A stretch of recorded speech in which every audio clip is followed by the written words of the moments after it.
کلمہ طیبہ کی فضیلت۔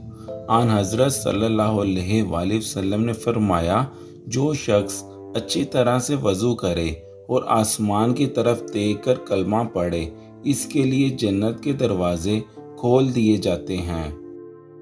تیرے گناہ زیادہ ہیں یا اللہ کی رحمت؟ ایک آدمی آپ صلی اللہ علیہ وآلہ وسلم کی خدمت میں حاضر ہو کر کہا، یا رسول اللہ صلی اللہ علیہ وآلہ وسلم، میں بہت گناہ گار ہوں۔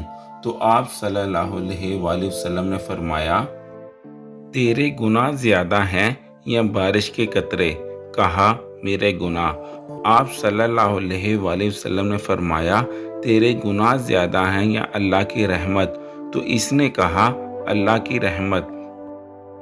آپ صلی اللہ علیہ وآلہ وسلم نے فرمایا، پڑھ لا الہ الا اللہ محمد الرسول اللہ۔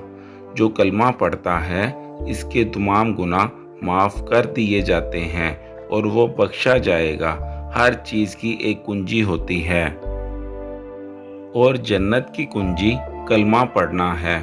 کلمہ پڑھنے سے جہنمی جنتی بن جاتا ہے۔